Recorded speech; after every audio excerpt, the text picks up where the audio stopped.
Okay, so tonight I want to focus on a story we have in this week's Torah reading that is one of the most famous and dramatic stories in the early stories of our forefathers. But I think it's something that's very relevant and something we can really chew on.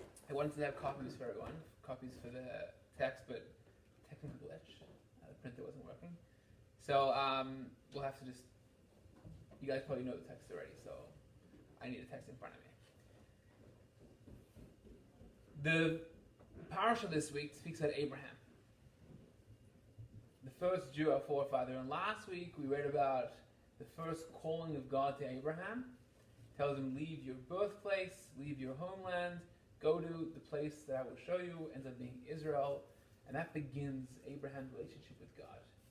And story after story unfolds that becomes the early Jewish history.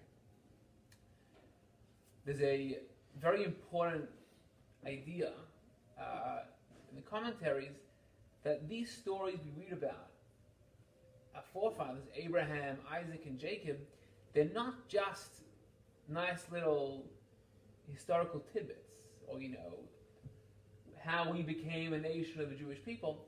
They're actually, the reason we have them in Torah, the reason we study them, is because they foreshadow what's to come for the Jewish people.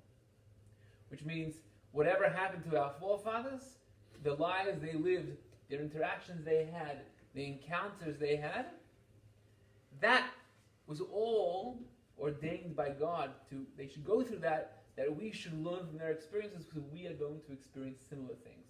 On a communal level, the Jewish people throughout history experience similar travails and trials.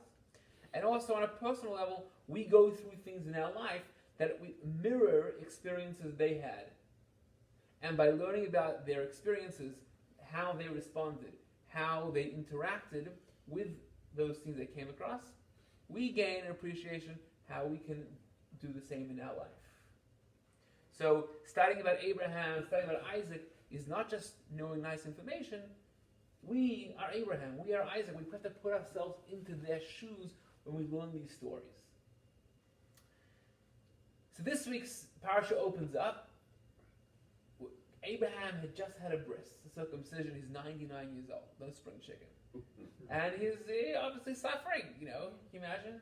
No anesthetic, no professional doctor there either. And he had a bris.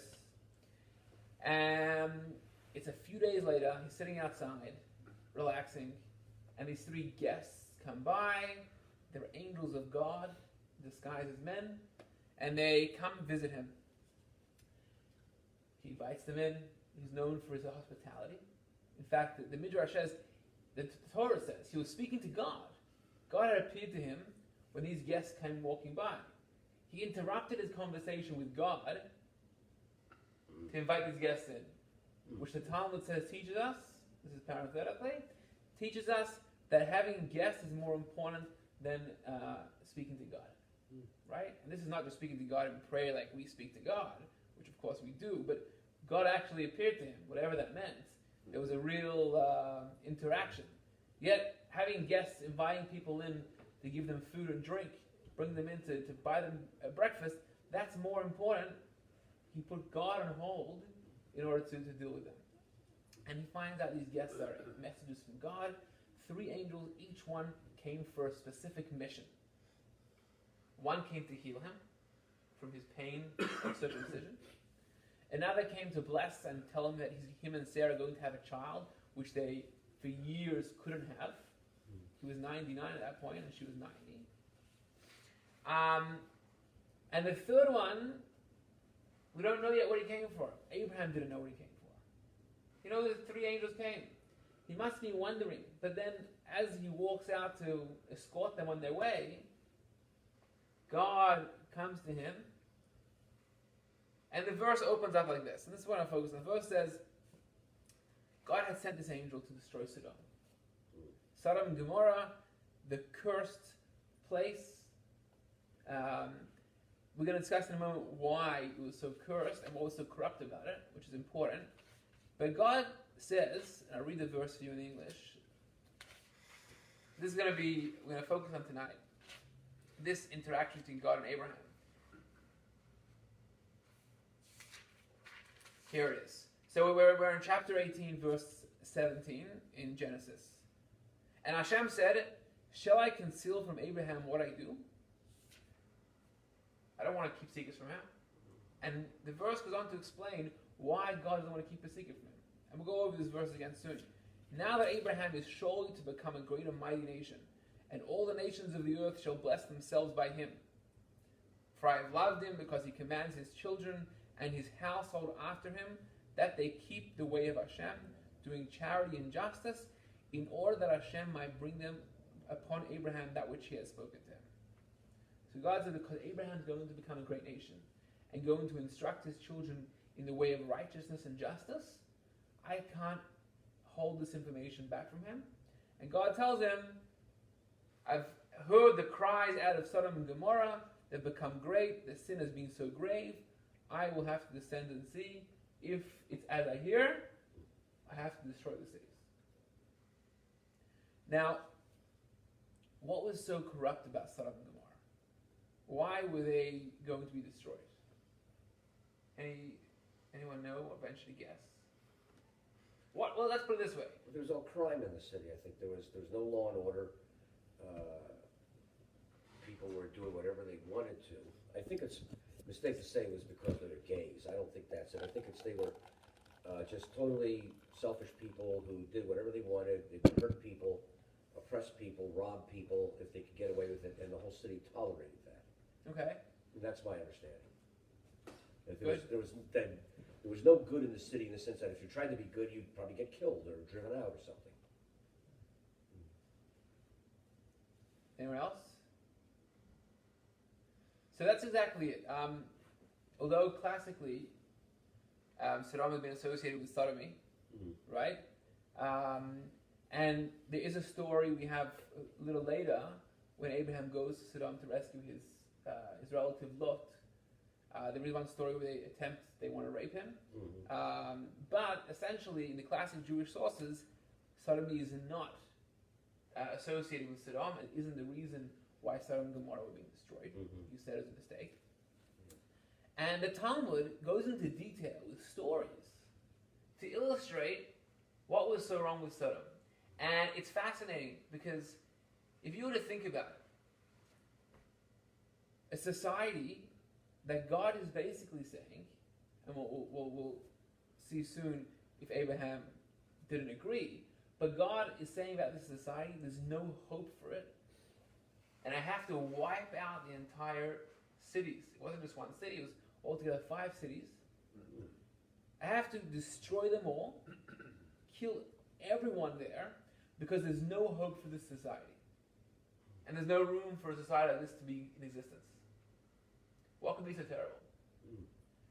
So, you would think,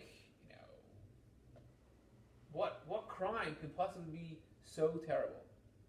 And the Talmud says, and this is similar to how I was saying, essentially the crime was lack of respect for each other. And lack of respect for other people. They were apparently a pretty wealthy community. They were doing well. They prospered. The economy was good, and so they said, we don't want anyone from the outside coming in. No one is allowed to come into our city because they may just take away from the resources that we have. So they didn't allow guests in, and if a guest came, they sent them out. They didn't allow people to even help others. So charity wasn't only frowned upon, it was prosecuted. And I talk about the story of, this woman came to the well to get water. She saw someone else who was sad. She asked, why are you sad? I'm hungry, we have food. So they did a little switch. She gave her a pitcher of flour, and then she gave her a pitcher of water so that no one should notice what they noticed. They saw she gave charity, and they executed this girl for helping out someone who's poor without any bread to eat. And the whole justice system was corrupt just to get other people.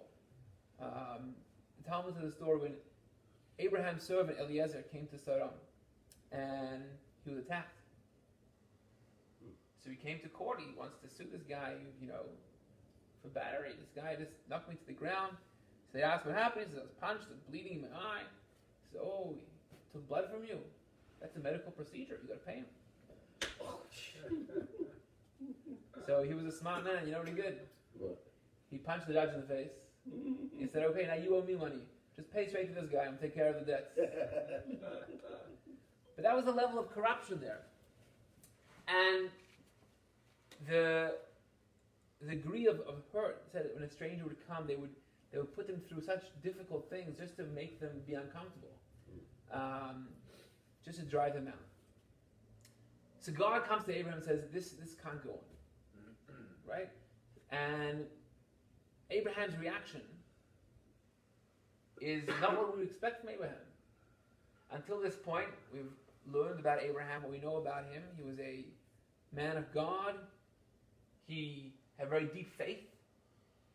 He's the inventor of monotheism as we know it, right?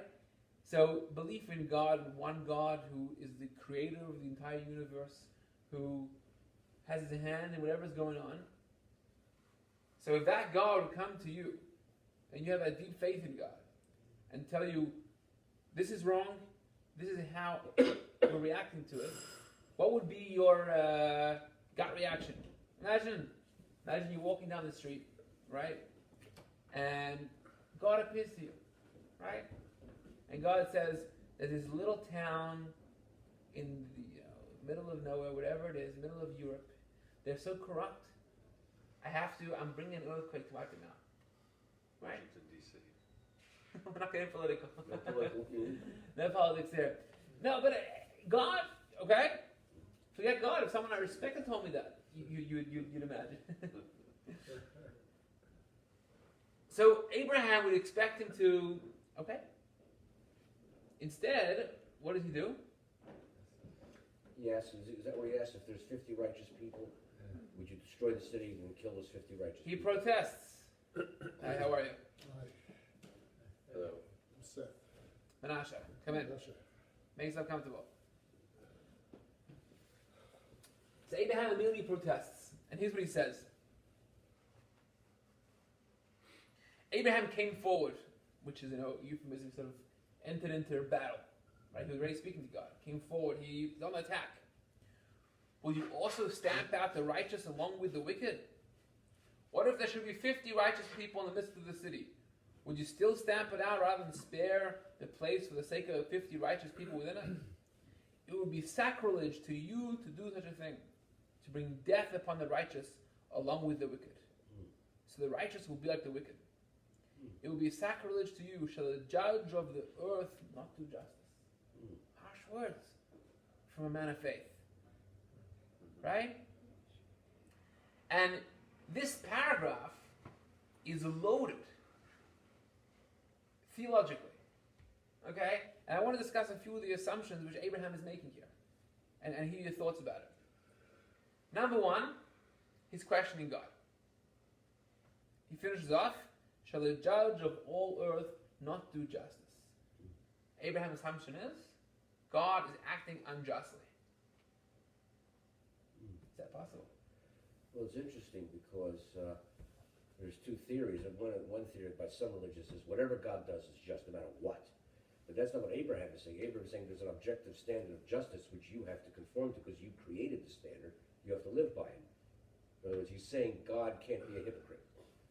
And also, whatever God does may not always be just because he's doing it. There's a standard that everyone, including God himself, has to comply with. Right. So he's saying, he's saying there is an objective morality that God himself is subject to. And B is claiming that God is going against that. So he's almost saying, God, you're making a mistake. Now, if you believe in a perfect God, in an all-knowing, in a all-encompassing God, to claim that God can make a mistake doesn't sound right. So that's one idea, which is strange. Is he really claiming that God making a mistake? All right. If I would say that, then take away my rabbinic degree. Right? then kick me out. If I say God is making mistakes and screaming against God. So here's the first one but not the last. In our tradition, take God to task. Moses did it later, Isaiah, Job. The second thing is Abraham's assuming that God is practicing collective punishment, right? So his assumption of Abraham is saying he's assuming there are at least 50 righteous people in these cities, and yet God is still going to destroy the cities entirely. He says, "Are you going to wipe out the righteous because of the wicked?" So he's accusing God of practicing collective judgment, which is an interesting discussion for itself. Collateral damage, right? Yeah. Do we believe in that? Collective punishment. Yeah. Do we believe in that? Is there such a thing as collective punishment? Not in this country, not at least not formally. So in our legal system, we don't have that. We live in a society of individuals, right? That's the democratic notion. That's and not only democratic. That's sort of the foundation of Western society. Is every individual has inalienable rights where judge me for who I am and not for anything else. There are and were cultures and societies which were different, right? Judge people based on the broader collective. Which is right. Let me ask you how you read this. Is Abraham saying to God, "You're practicing collective punishment, which is a wrong thing to do"? So Abraham is arguing against the notion of collective punishment. Or are you saying, I get collective punishment, it's an okay thing, but I'm trying to plead to God, but don't practice it. Save the righteous people. So even in Jewish tradition, there is a notion of collective punishment.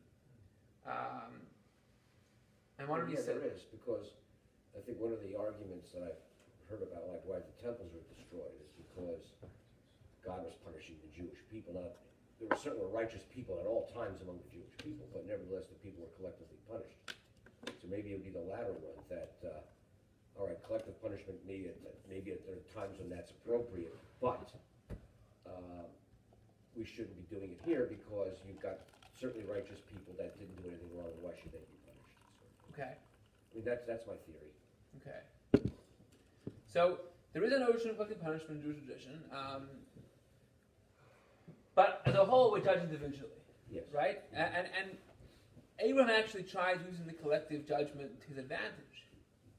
He says, not only should the righteous be saved, save everyone because they're righteous. Right. So he also tries saying, look at everyone as good because there are some good people there. Isn't that also in our tradition too, that occasionally a righteous person will save others that aren't so righteous?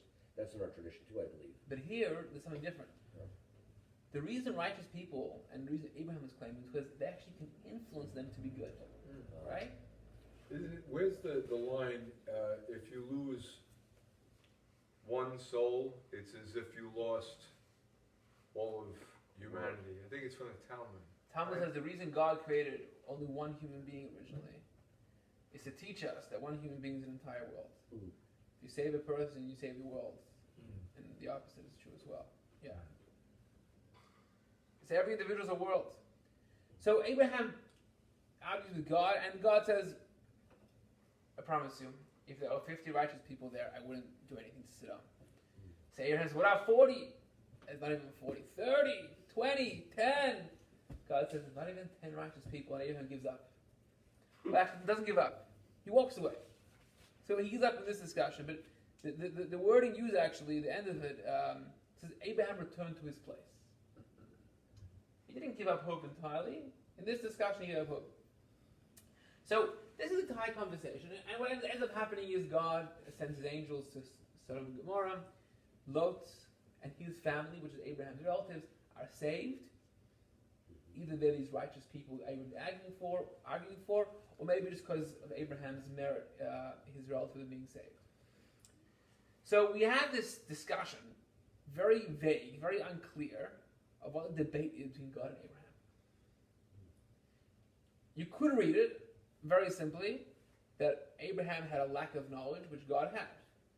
means Abraham assumed there were some righteous people there. God knew there weren't. And the whole debate is, Abraham's on a wrong assumption, and God's filling him in. There's no real debate. They all agreed if there'd be some righteous people, the city wouldn't be destroyed. They all agreed if there's no righteous people, the city should be destroyed. Who agreed? Who agreed? Abraham and God. Right? They had this argument. So I want to figure out what the argument is.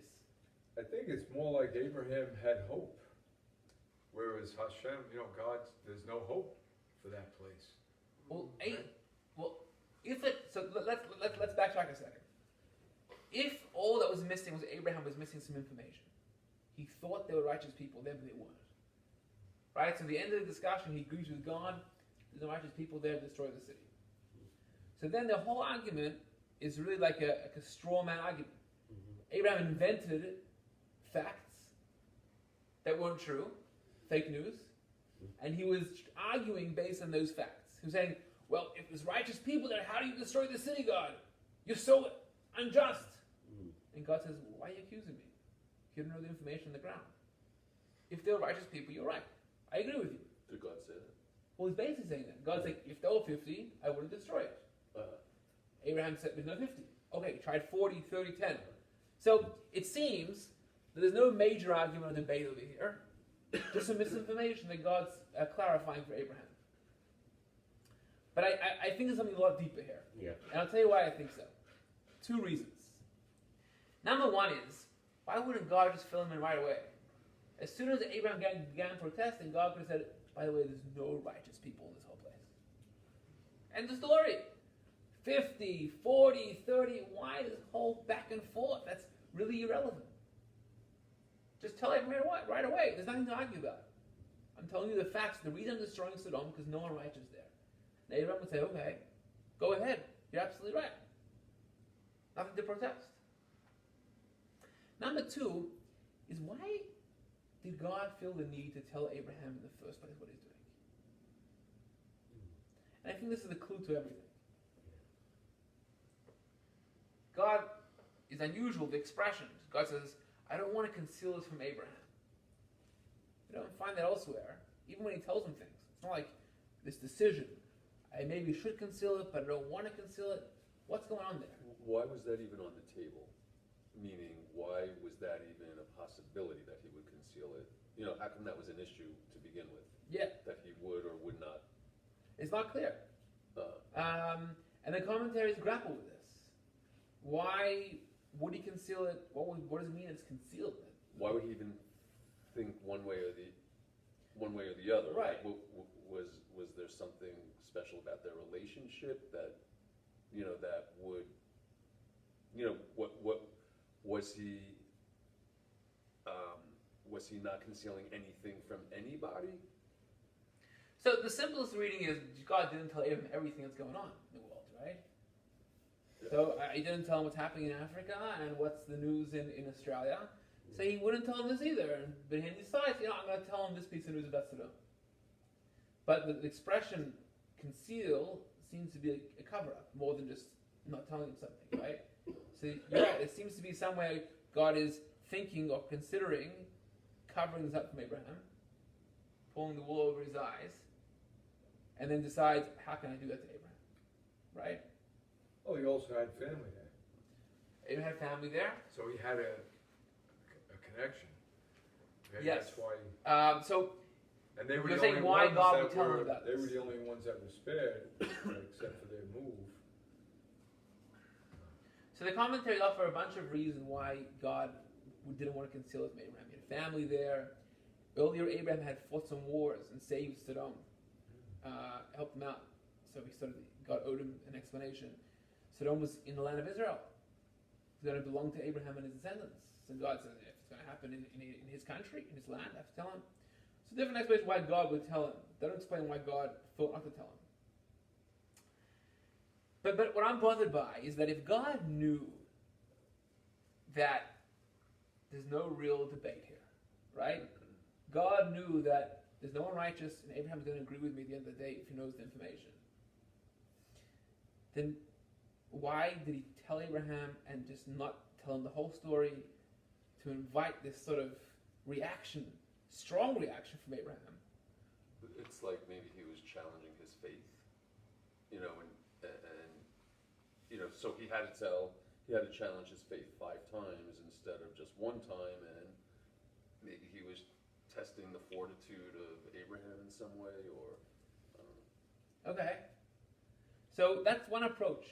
And the commentaries say, if you look at the verse we read before, they want to say what you're saying.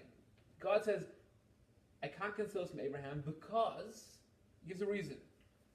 Because is, Abraham is going to become a great nation, and he commands his children the way of justice and righteousness, charity and justice, and therefore I can't conceal this from him. So some of the commentaries say, what you're saying, Ken, I think is what you're saying, tell me if I'm wrong. God wanted to bring out this reaction from Abraham as a learning experience. Which means, if God would just tell him, Abraham, there's no hope for this city, I put trust in this one, right? Okay. What are we going to say about good looking back then? What do we learn from this story? Do I learn about standing up for the rights of others? Do I learn about having hope in humanity, and that even a small group of people can influence the world for good?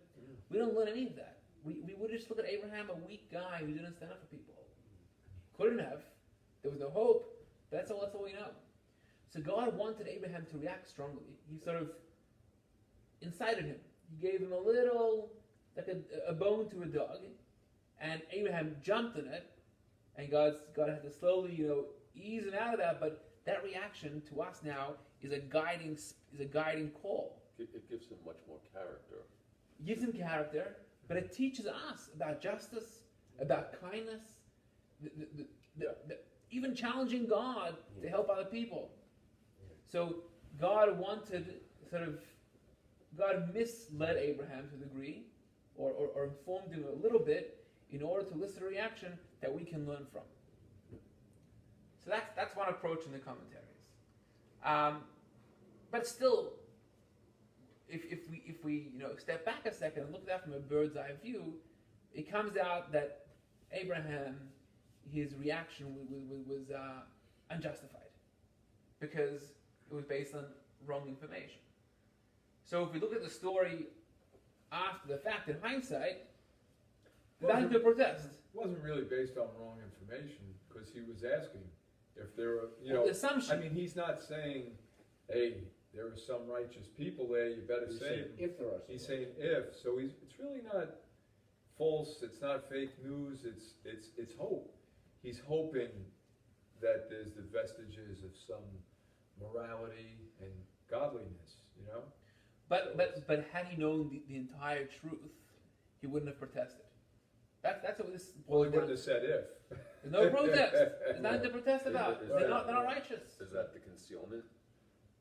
Was that part of what was concealed from him? Maybe. See, even after God told them, there still is concealing something. That could be the meaning of it.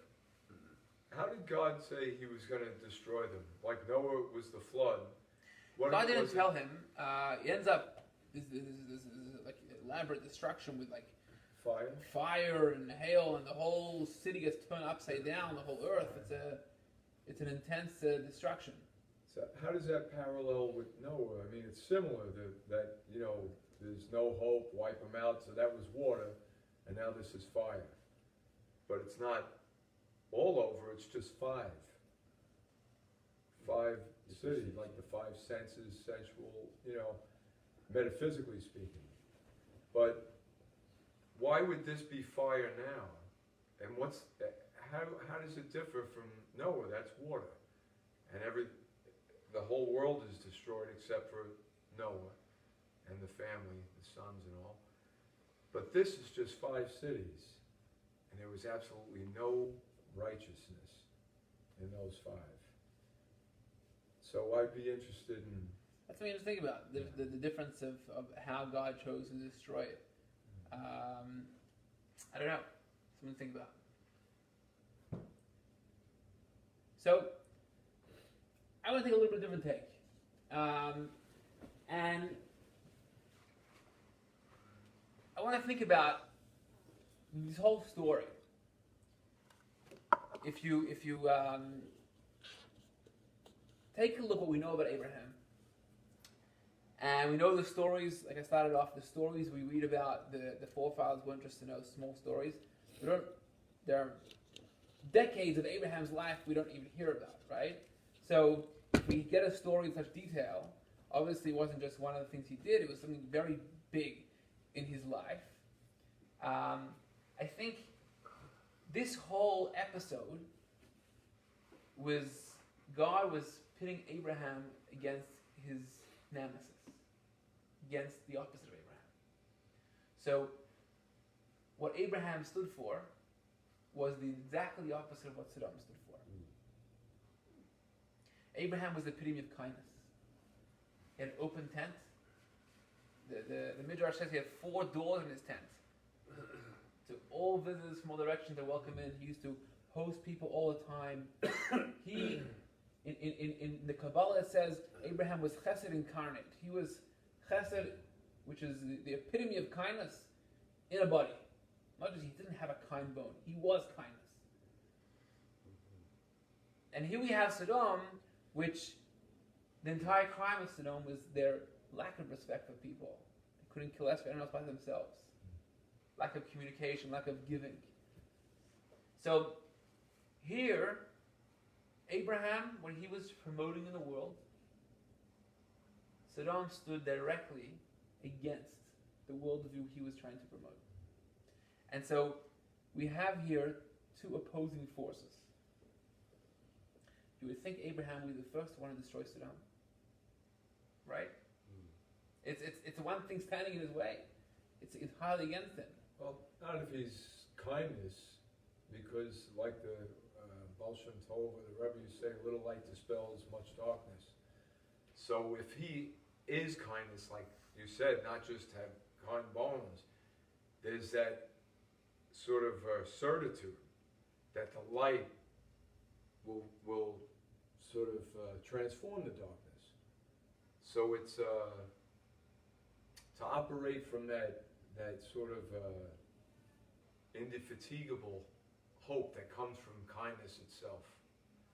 There's always hope when you operate from that. So it's not, he would then never want to destroy that when you operate from Okay. that.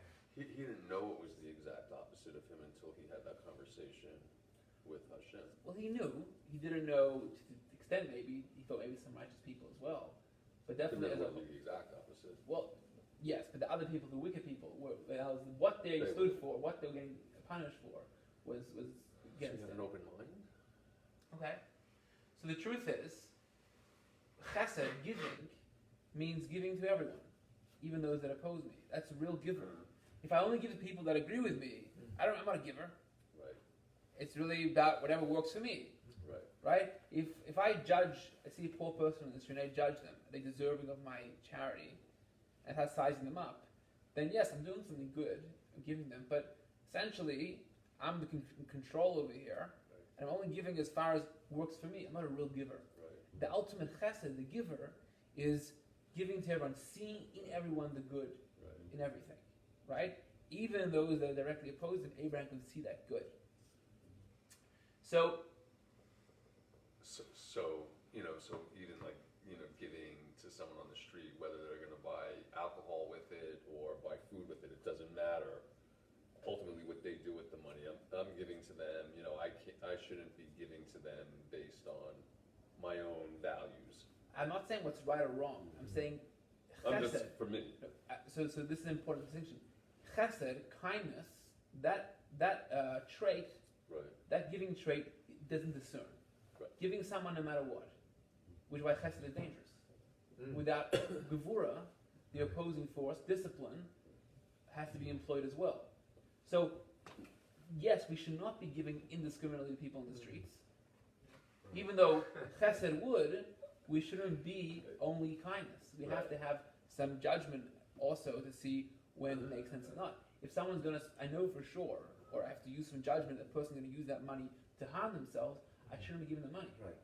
But chesed, Abraham, what he stood for, kindness would give them. Doesn't make it always right? But kindness is giving.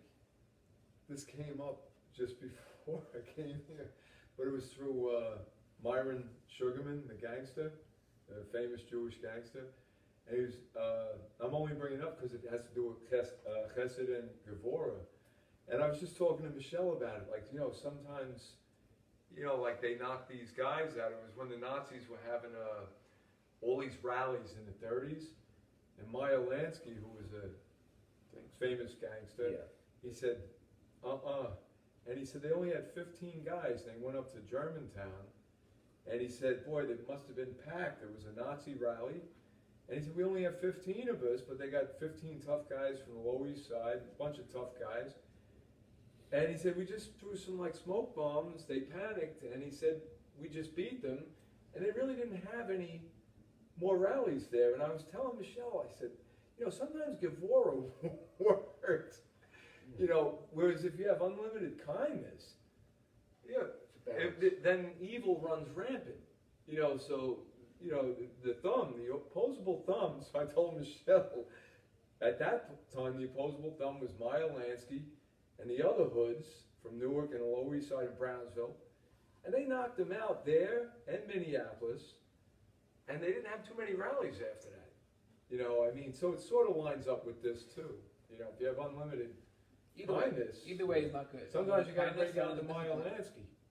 You need a balance, healthy balance. So here's You should always have a few Meyer Lancers. we need a couple of those guys protecting us. So Abraham has this immeasurable hope in humanity, right? Everyone, no matter how terrible they are, he can see the good in them. There's always some spark of goodness there, right? So God comes to him and says about Sodom, he says, Abraham, I don't want to conceal this from you. I know this is not on your radar, but these people are there's no hope for them. I have to get rid of Sodom. Abraham's initial reaction is to protest, because there must be some good. Now, his actual argument practically was 50 righteous people in the whole city. But let's zoom out a second and look at Abraham's argument with broader brushstrokes. What Abraham really saying is it's impossible that there's this bad without a streak of goodness in it. It's impossible that this can be totally evil. There must be some goodness there. Right? So he was talking about Sodom and individuals, 50 people, but take his argument to elsewhere, there must be some good in that person. There's never anything totally bad. That's Abraham's worldview. And he protested with God. Because what he was saying is, from my perspective, I have to see it this way. Even if, quote unquote, truth tells me differently. So even if they are bad in the level of judgment, kindness says there's still some redeeming qualities there. Still some good there. I can see that. Right? And God says, not even 50, 40, they have this whole argument. And Abraham walks away at the end. Was he convinced? It seems that here it was. Yeah. I think he wasn't convinced. He was not? I don't think so. He couldn't win the argument. God had the last laugh, right? Because practically there weren't enough righteous people for God's judgment to be changed. But Abraham's chesed, his kindness, still said there is good here, and we can redeem the city. And I want to now extract from there on a much broader scale and take this in our lives. What this means to us in history and to us personally. What did you say? Is that right? Yeah, sure. What struck me about this whole conversation is how this story could have been written differently. When Abraham first questioned God, God could have said, how dare you question me? I'm your God. Shut the hell up. I created you. You have no business asking me anything. But that's not what God said. Because God, I think, wanted Abraham to be a partner, a strong man, not a slave that's going to do whatever he's told. And I think that's indicative of the relationship we should have with Hashem. Absolutely. That we're not slaves. We're not robots to be pushed around and we can't question anything. We're supposed to question. Absolutely. Or else he wouldn't create us with these questioning minds, right? God wants us to use out all our faculties in this game we call life, right? So, absolutely, that's an important lesson. I'm curious about how come God created 5 cities with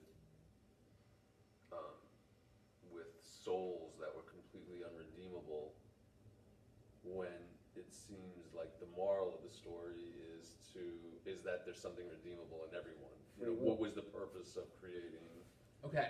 5? So I'm gonna get a little Kabbalistic for a minute. Then I'll translate it into more practical terms. Okay. So bear with me. If that don't make sense, it's totally fine. According to the Jewish mystics, in the creation process, the first stage of creation was something called Tohu, which we have in the beginning of Genesis, which is chaos. And then, from that chaos emerged some order of creation. What that chaos, according to the Kabbalah, is that there was very intense, contained, sort of self-contained emanations from God. So, in the Kabbalah, there are Sephirot, which are divine expressions, tools God used to create a world. So there's the Chesed, kindness, which is God's giving, Gevura, holding back, discipline, Tiferes, and goes on and on. And they have to all work together to create a world, right? You have different colors, for example, have to come together to create a painting, something which is beautiful, something which is you're creating a tangible picture of something. All the colors that fit together, sometimes even mixing together to create new colors. But the first stage of creation was just each divine light sort of being so intense in its own emanation, its own quote-unquote character, they couldn't work together with each other. So Chesed was infinite kindness and could not have a balance with Gevura, which was infinite discipline. And that created a chaos. And there had to be sort of a reshuffling. In Kabbalah, it's called a breaking of the vessels, where there had to be a reordering sort of divine energies to contain them. They should be able to be harnessed and brought together to create a world as we know it. Okay? That's the Kabbalah of it. Take it down a little more practical.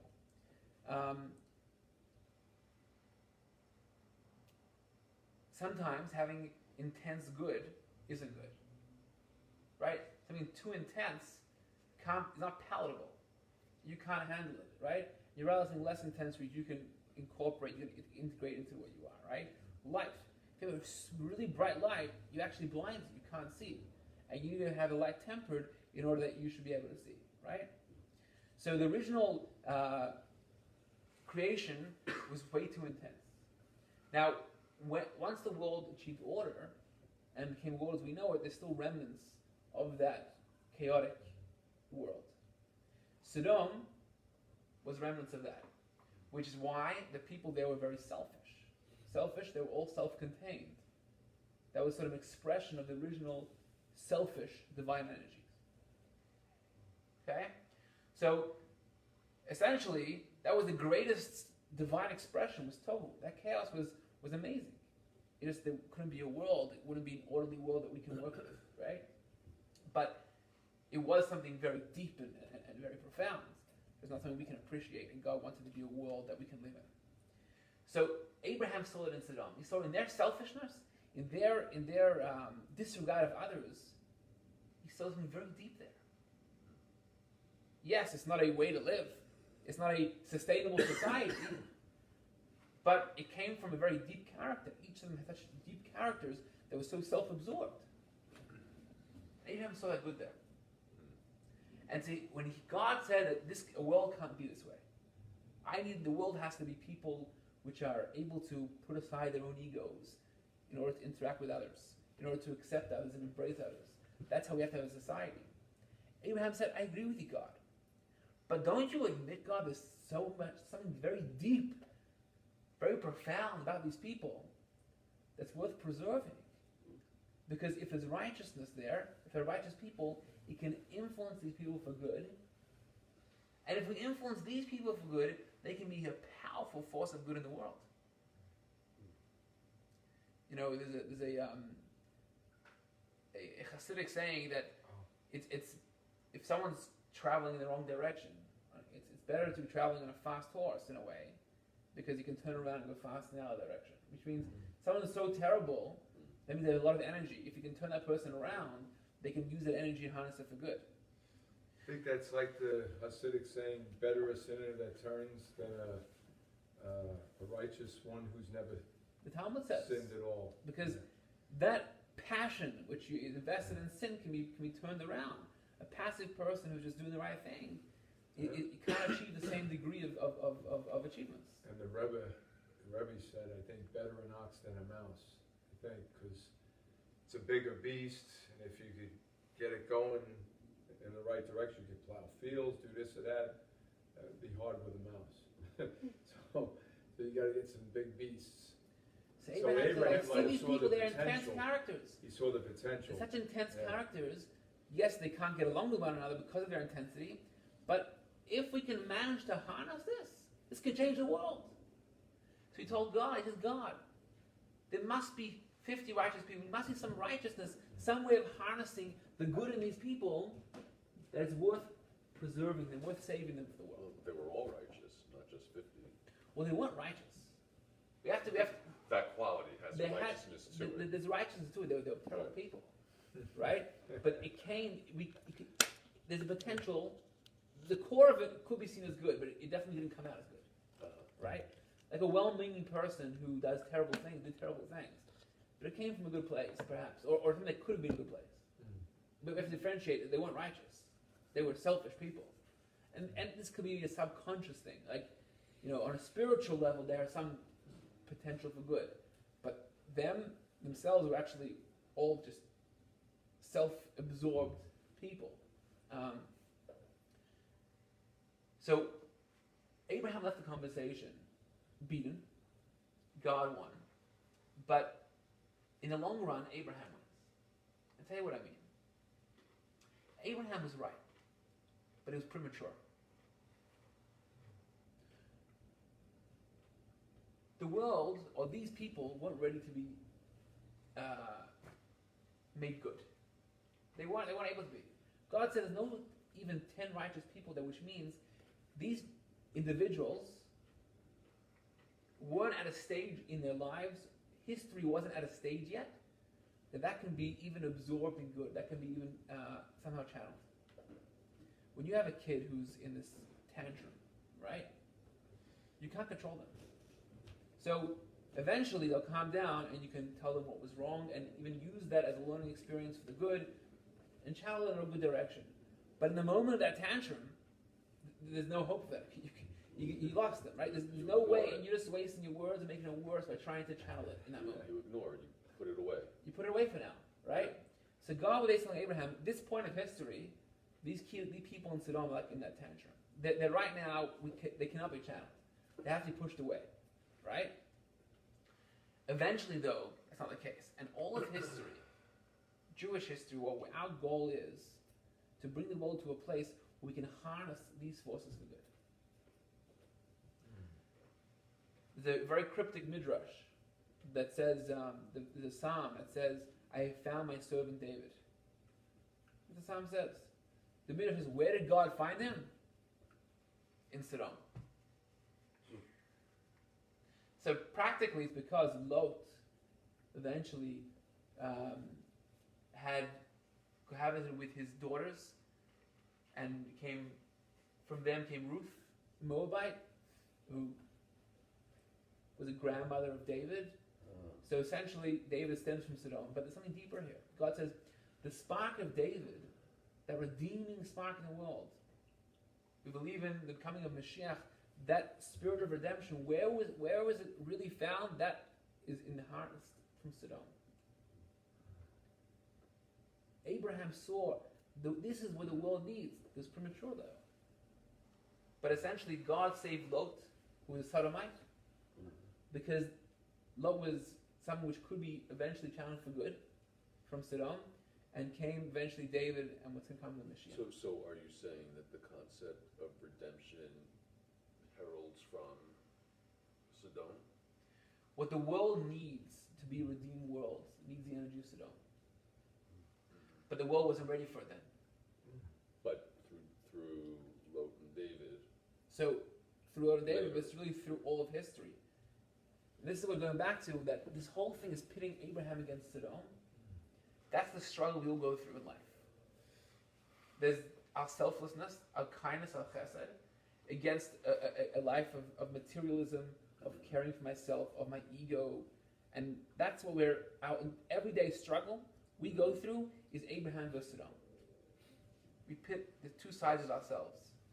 And the Sodom side of ourselves, the passion we have, the ego, is a very powerful force. If we can harness it, it's incredible. But mostly we're not ready to harness it yet. So we got to push it away, right? I have passions, desires that are usually selfish, right? For the most part, I should be trying to curb them to think about others. Because we're not at a stage of life yet, or I can speak for myself, that I'm ready to really embrace that and harness that for intense good. And so we go through these struggles in life. We have to have the Abraham that's telling, I know there's good in this. I know that my sort of self-serving needs are not just self-serving, something deep. It expresses myself, something deep about them. But maybe I'm not ready for it. But ultimately, self-redemption, which means when you've really embraced yourself, to be a person that's redeemed is when you're able to embrace your own character, your own personality, your own ego, and with it, through it, experience goodness. That's when you're really a wholesome person. So you shouldn't really be curbing it. Well, So what? if you embrace it too early, it's a negative thing, which means just to say, well, I've heard the ego is very powerful, I'm going to embrace this ego. You're going to go around being this egomaniac. And that ego at that stage is actually a very negative force. Like Sodom at the time of Abraham, he was a negative force. God said, I have to destroy them. Right now, I have to get rid of Sodom. Even though there may be positive there's no way of that positive flowering. There's no way of it being channeled for good right now. And therefore, I have to push it aside.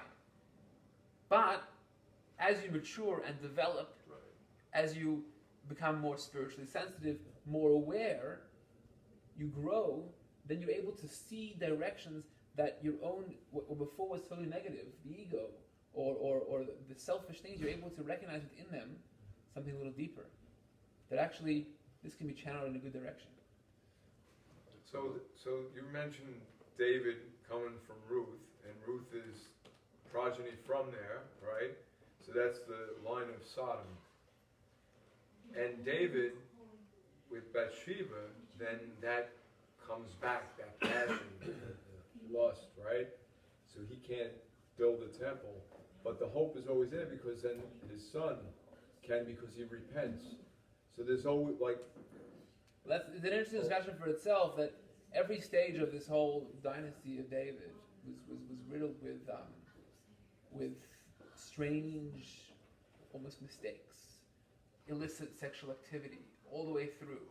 Lot and his daughters, David and Bathsheba. There's this constant idea, and that's a discussion for itself. Hey, how are you? How that fits into the whole messianic vision, but it's similar to this. And the prophet Ezekiel says that in times of Mashiach, the city of Sodom and Gomorrah will be restored. Now, he's not saying that corruption will be restored. What he's saying is that what is Mashiach? What is Messianic era? Is a time in a world where the world has reached a place of development, of progress, that we're able to embrace these energies and employ them for good. Now, we see that we're there to a degree, right? There are things which were terrible in the world, forces of negativity, which today we've embraced for positive things, right? And we've realized to harness them for positive. There are even, for example, extreme heat, right? Back in the day, you just did everything you could to shield yourself from it. Right? Now, we can, solar energy, and we can, so that's sort of, one little silly example, but even in society, we've reached a stage of progress where there are certain things we realize now can be good. Psychology today has also realized that we can embrace certain things which were once upon a time frowned upon. And if we embrace them, become healthier people. So we have progressed. And spiritually as well.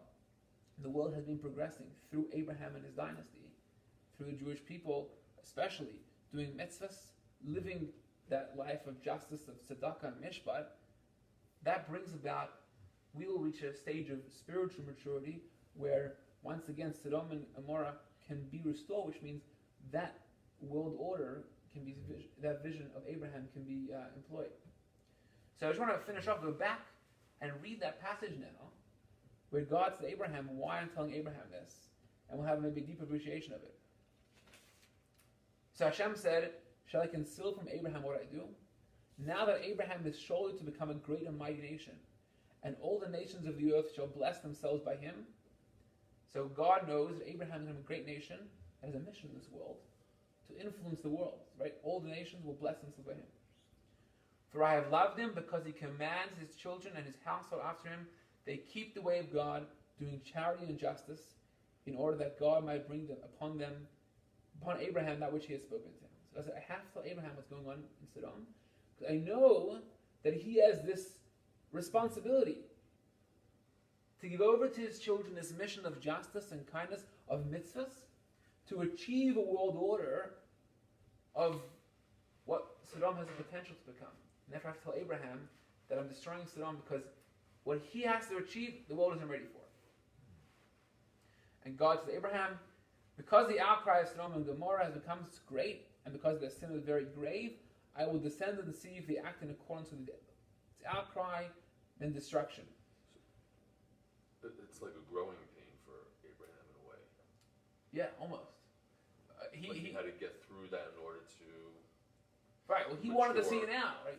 Where Abraham was sort of living this redeemed world. He was a spiritual giant. So the way he saw it, he saw the good in them. But they didn't see the good in themselves, right? It was they were so they weren't spiritually mature enough to be able to see that seed of goodness in them, and therefore it was just all bad. But Abraham, he saw from the outsider, from a spiritual outsider, he saw the immense potential. So he tells God, he says, will you also stamp out the righteous along with the wicked?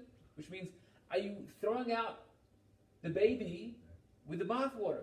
You're throwing out this immense potential because of it's being played out now as wickedness. What if there should be 50 righteous people in the midst of the city? Would you still stamp it out rather than spare the place for the sake of 50 righteous people within it? Saying there's this immense spiritual potential. Righteous people, maybe we can come in and express it. It will be sacrilege to use such a thing to bring death upon the righteous along with the wicked. So the righteous will be like the wicked. It will be sacrilege to you, to the judge of all earth unto justice. Says God, you're destroying the potential for the world. You're not letting it flower. It's like imagine a kid who misbehaves in class. A teacher shuts them down, doesn't realize this kid has to be nurtured, has a different way of learning than other kids, maybe, has to be given different channels, different avenues to reach a potential. Instead you're telling that kid, be quiet, sit in your seat. Even as God, you're not doing justice. And God says, if I find in Sodom righteous people, then I would spare the entire place in their account. If I saw right now a potential for this righteousness they have to flower, I promise you, Abraham, I will let it go. Mm-hmm. But it's not possible right now. They're not ready. The world isn't ready. They're so sunk into what they are, it's only going to be a force for bad to get worse and worse. Right now, it has to be pushed away. So when Abraham, the end of the conversation is Abraham went back to his place. He was back to his stance. He didn't give in. He didn't give up hope. He went back to his place because he saw, maybe now the world isn't ready, but this is what we have to achieve. And so this is what he bequeathed to us, his descendants, his children. We have to see the good in every single thing. We have to find those sort of spiritual sparks in everything we encounter in the world. At least Hashem didn't ask him to kill them, you know. He just said, hey, I'm going to wipe them out. Right. At least he didn't. But we live in a society, think about it. Our grandparents, go back 3 generations ago, were oppressed for being Jews. The world at large didn't enjoy the comforts we enjoy today. There was a fight for survival, right? And now we're living in this, where, thank God, we have the material success. We have the security and safety as Jews. So think about what our mission is today, much closer to Abraham than it was then. Then we were fighting against an enemy, an oppressor. To Abraham's ideal. Now we're able to, let's embrace the material world. We finally sort of, this stage in history, as Jews and as in the general society, we're comfortable. We can embrace these comforts we have and find good in them. Yeah. We were fighting the government 100 years ago because they wanted to kill us, right? Today we can embrace it and say, let's find good in this. Let's find good. In material success was a danger back then, right? You become assimilated. If you become successful, you'll be assimilated because Jews are such an oppressed people. Today we can say, let's go into business, go into that world and see, where can I find the good in people, the good in the comforts we live in. Everything has that spiritual spark, and the more the world matures, the more we mature, we're able to embrace that beside of ourselves. And that's how we bring out inner redemption, inner wholesomeness, we reach and a redemption to the world at large. So to a certain degree, we're trying to get back to those days of Sodom and Gomorrah. It sounds funny, right? But it's from a very different perspective. So just to recap it on a whole, Abraham, it wasn't a straw man argument. He wasn't fighting based on lack of information. He had a protest against God. He saw the world from a different perspective. He had a different vision. And God said, you're not wrong, but the world isn't ready for your vision. I'm giving this mission to you to instruct your children to bring about a world that is ready for that vision. It's going to take a lot of work, and it'll be thousands of years at it. But it's going to take effort. Just because it's good there doesn't mean just because it's good there doesn't mean it's good. You have to reach that stage where you can bring out the goodness in it. That takes work. That's the work we do. Every mitzvah that we do, every time we do something positive, every time we bring some more godliness into this world, we make the world more transparent, that it's able to be harnessed for something positive, for good. And that's the Abrahamic dynasty that we inherit. Thank you. Thank you. Any questions there? We're good. Well, thank you all for Thank you, Rabbi. participating. That was enlightening. The one thing I grapple with this and other things is when something is so